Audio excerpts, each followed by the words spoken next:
Hi, everyone, and welcome to another episode of our Science Technology series. I am Dr. Vanessa Beasy, and today we're going to do a show and tell of the TurtleCam, a lot of people's favorite research tool.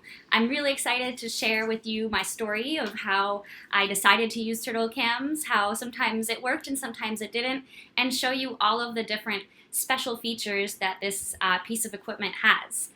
So as we get started, just keep in mind that you can post questions in the comments section, and we'll be monitoring those as we go. If there's anything relevant to what I'm talking about, I'll try to answer it right away, but we'll have plenty of time afterwards to answer questions. For those of you that are watching after our live event, feel free to comment as well, and I'm always happy to answer questions there. So as we get started, I wanted to introduce you to the TurtleCam the way I was introduced to it. As some of you might know from watching our other series, I started my dissertation work here in the area studying sea turtles using drones. And drones are an awesome tool for this. We saw thousands of turtles out in the water. We counted over 22,000 turtles in a year. But as we did this, I started realizing, well, these are really only the turtles at the surface. And turtles dive for a whole lot of their time throughout the day. And so the time came for us to figure out, well, just how many turtles are there below the surface and how many turtles are there total. And so as you can see in this video, I will share it also on all of my social media. There are so many turtles here that it's almost impossible to count. And it's really important for us to know just how many there are. So after I started this, I got really interested in other research that had been done to study the underwater behavior of sea turtles. It's really hard for us as humans because we can't hold our breath that long, and turtles hold their breath for very long. And so there are lots of different tools that scientists have been using to look at how turtles dive. Most scientists use something that's called basically a depth meter and an accelerometer that goes on the turtle and measures the amount of time it dives and spends at the surface. But sometimes it's interesting to get visuals of what the turtle is doing to understand exactly what its behavior is. We might see a turtle dive, but if we don't realize that it's just sleeping or eating at the bottom, that will tell us something different about how the turtle spends its day and how we can protect it. So I was really interested in a cheap alternative that some scientists have tested out in Australia on green sea turtles. And these turtles are turtles that spend a lot of time in shallow water, in calm grass, like kind of seagrass beds around islands or other coastal areas. So it's quite different from the olive ridley, which is in the open Pacific Ocean here in Costa Rica, but I thought it would be worth to give it a try. And I contacted these researchers, and they gave me all of the tips that they had learned from years of playing with different systems and cameras. And that's where my idea for turtle cams here in Oceanal came from. This is super important because we don't have to start things from scratch. Whenever you have ideas, as a scientist, it's important to see what other work has been done, similar work, and this can really help you think about some issues that maybe you hadn't considered before. If the turtle's diving for a long time, the camera has to be waterproof. It has to be able to go to that depth. And you want to make sure that the camera, when you attach it to the turtle, isn't going to bother it so much that it changes its behavior. So we have to be really careful about our impact on the turtle. We also want to make sure we don't harm turtles, and that's why all of this research has to be permitted. All of the work that I'm going to share with you today was a result of a lot of time reading other studies, getting permission to do this study, and careful work handling the turtles. So keep that in mind as you watch. So after we discovered this example that had already existed, I decided it was time to build one of my own. And as you can see, a turtle cam is made up of so many different parts, and you can't just order it on Amazon, unfortunately. Scientists are literally building these with their own hands. And sometimes we get lucky and we can work with a technology company that will produce a really nice product, but every now and then we have to make a lot of homemade research items. So today I'm going to show you all of the components. These are components that you can find usually at your hardware store or boat store. We used a marine buoy, a plastic PVC pipe, which is basically a tube, Some colored spray paint, some rubber sealant. We had to use a saw, we had to use a drill, sometimes some duct tape, and other tools you might not think of. So I'm going to switch back to this video so you can see, and I will hide this. This is one of our early turtle cams, and I'm going to show you through all of the components that we need to build a turtle cam. This back part is the most important. Each turtle cam has a little radio transmitter that we glue inside of it, and this basically helps us find the camera at the end, and I'll explain that a little bit later. This component is a little expensive and we have to buy it from a special company. The rest of it is pretty much something anyone can buy. The next part is the foam, which we had to cut specifically to this size, and I'll explain to you why it's important, just how small it is. And that goes around a tube. You can see it's hollow in here. And so this tube, air can come in and out, and that helps it not feel like so much of a weight on the turtle's back, so that air can come in and air bubbles can come out. The next part over here is an extra battery pack that we glued onto the tube. And that is for our little mini camera. Now this is a super important component, right? This is what is going to record our video, and we want to make sure the video lasts as long as possible, so we have a really big storage card in here to store all of the video we capture, and it goes with an extra battery pack so we can get up to 4 hours of footage, which is about how long the camera will be on the turtle's back. The rest of these components, let me go back to our diagram. What's really important about the turtle cam, remember we talked about the impact of the camera on the turtle.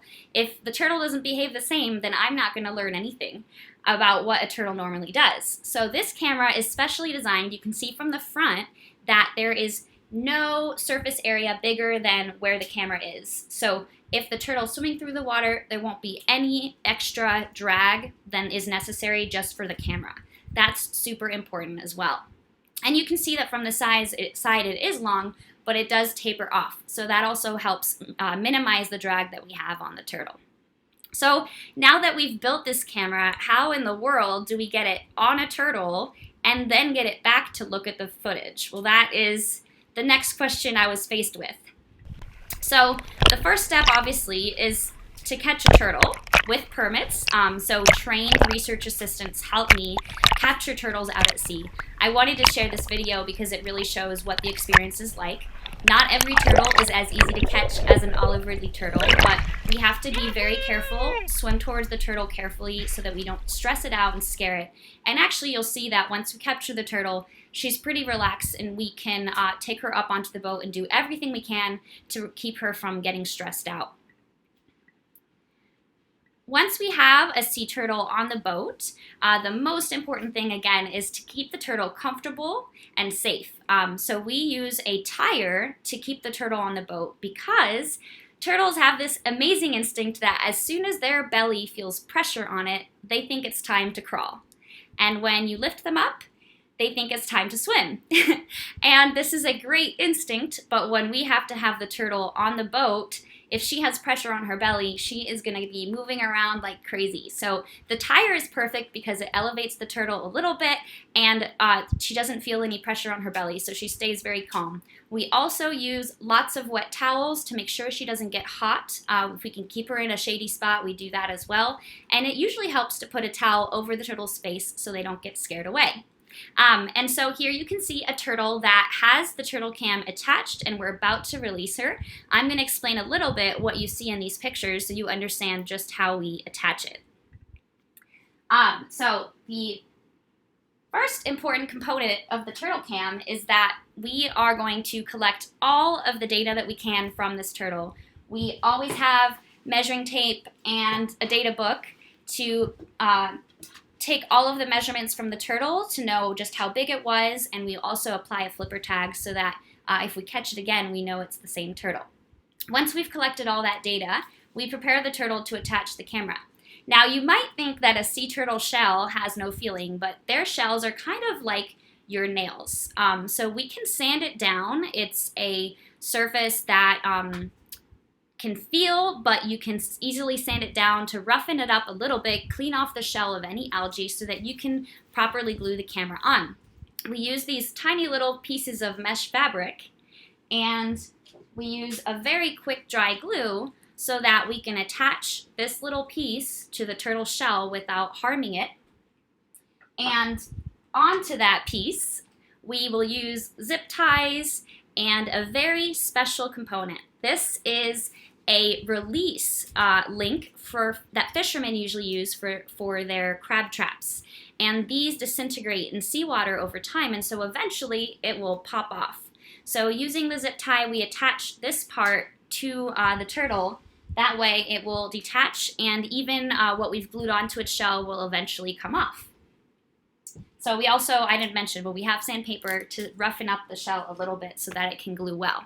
Let me go back to the picture so you can see. So you can see the two little black squares there. That's where we've attached this little mesh fabric to the turtle's back. The next part is getting the camera attached to that. And so for each camera, we have a little piece of bungee cord that we tie around, and these bungee hooks will go through those other hooks that eventually pop off. Very tricky part here is that we have to be patient and make sure everything is properly dried so the camera doesn't pop off before we want it to. But as soon as the turtle hits the water, those links are going to start disintegrating, and eventually the camera will pop off by itself. Which brings me back to the important part. Before we release the turtle, we make sure to turn on the camera and hit record. I have definitely left a camera out before without hitting record, so that's an important step. And we also took this out and tested it in the water. And our goal is that when the camera detaches, it bobs up like this so that we can find it with this bright red flag. And so we have made it so that it floats face down once it detaches from the turtle. Now I'm going to show you some footage of when we released the turtle. And you can see my funny snorkel face. So we have the turtle, there she is on the tire, as I mentioned, with a towel to keep her from being stressed. She's ready to go. By this time, she's maybe been on the boat for 30 minutes tops. And I'll hop in the water, and my assistants are going to carefully release her into the water. And you'll see she swims away very quickly.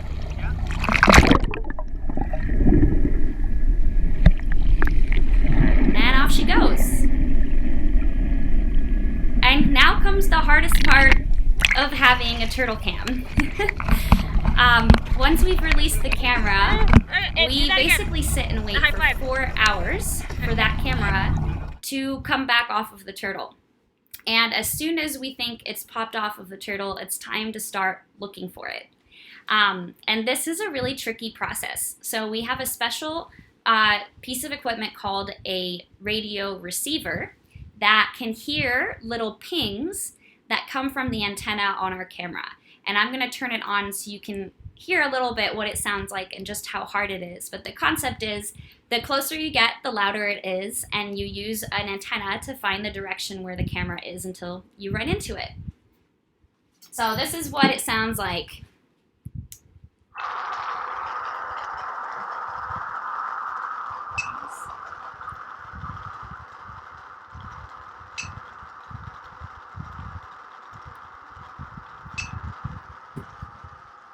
It's pretty basic. It's nothing fancy or very high tech, but it does the trick.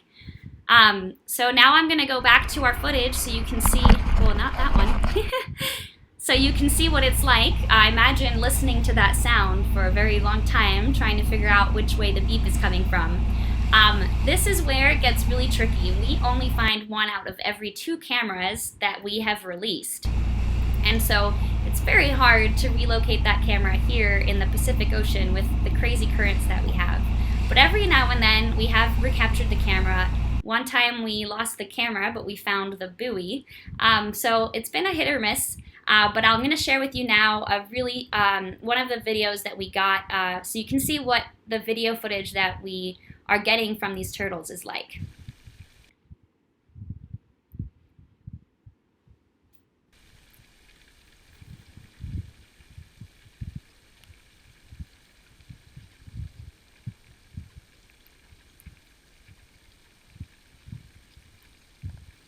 So you can see the turtle here. You can see the surface. You can kind of even tell which way she's looking. Occasionally, we see some sea turtles looking towards land. You can see land in the distance. And they usually go on very long dives.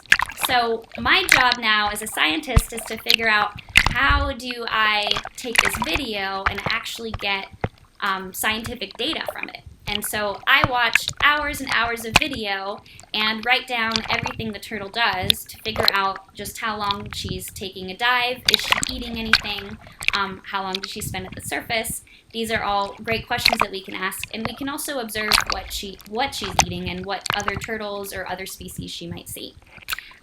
So while we were watching this video, I was checking in on the questions.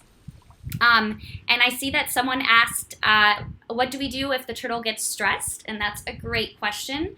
We can usually tell a turtle is stressed if they're really moving around a lot. So if an animal is stressed out, they often react that way to try to get away from whatever is stressing them. So we do our best to keep the turtle calm, and as soon as she's shifting around or uncomfortable, usually it's a sign that she needs a little bit more water. We try our best to monitor her temperature, but everyone, it's best to listen to the turtle. Most of the time, they're pretty calm, and they just it's kind of like they're sleeping and resting on the boat while we finish working on them. And you'll see that as soon as they get released, they're off. And once we watch the video, we can tell that within about 15 minutes, the turtle is back to a more or less normal behavior and not swimming away and trying to escape as much. So similar to us, we have an immediate big stress response, and then we can calm down. I think it's similar for them. Let me go back and make sure I've shown you everything on here. Okay.